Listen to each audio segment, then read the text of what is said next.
মনে রাখবেন আমাদের সমস্তটা কিছুই হচ্ছে ইবাদত, সেটা মাথায় রাখতে হবে। কোরআন তেলাওয়াতটা আমরা যখন তখন যেভাবে করতে পারি না, ব্যস্ততা, সংসারের ঝামেলা বিশাল ঝামেলা, এই ঝামেলা থেকে বেঁচে আসা খুবই মুশকিল।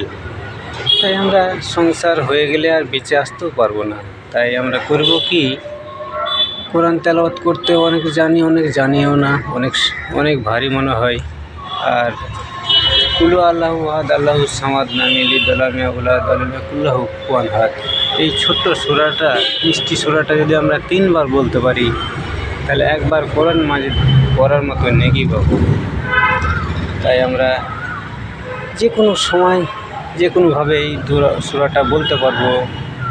তাই আসুন একবার বলি, কুলু আল্লাহু আহাদ আল্লাহু সামাদ নামে লিদলামিয়া উলাদালিমা কুল্লাহু কুফুয়ান আহাদ। মাশাআল্লাহ। আর একবার বলি, কুলু আল্লাহু আহাদ আল্লাহু সামাদ নামে লিদলামিয়া উলাদালিমা কুল্লাহু কুফুয়ান আহাদ। মাশাআল্লাহ, দুবার হয়ে গেল। আর একবার, কুলু আল্লাহু আহাদ আল্লাহু সামাদ নামে লিদলামিয়া উলাদালিমা কুল্লাহু কুফুয়ান আহাদ। মাশাআল্লাহ, 3 বার হয়ে গেছে। আমরা কোরআন মাজিদ পড়ার মতো নেকি আল্লাহর কাছে দাবিদার হয়ে গেলাম, পাওনাদার হয়ে গেলাম। তাই আমরা এগুলো আমল করব। দেখুন, এখন আমরা অনেক কিছু করতে পারি আমাদের জন্যে, আল্লাহ সুবহানাহু ওয়া তাআলার কাছে অনেক কিছু করতে পারি, ছেলে মেয়েদের জন্য করতে পারি, আমরা দান খেরাত করতে পারি। কিন্তু মরে গেলে আমাদের দিকে কেউ ঘুরে তাকাবে না।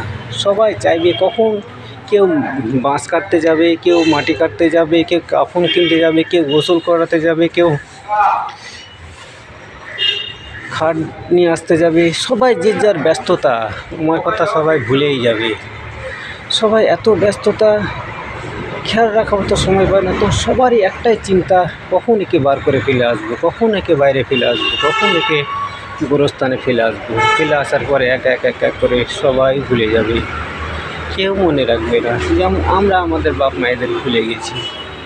যদি কিছু 2-10 টাকা থাকে, সেটা নিয়ে সবাই চিন্তা থাকবে, আমি কত টাকা পাবো, আমি কতটা পাবো, ভাগ কতটা পাবো। এভাবেই কিন্তু আমাকে ভুলে যাবে।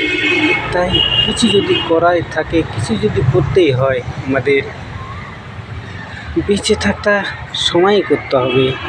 মরে গেলে আর কোনো পথ থাকবে না। আসসালামু আলাইকুম।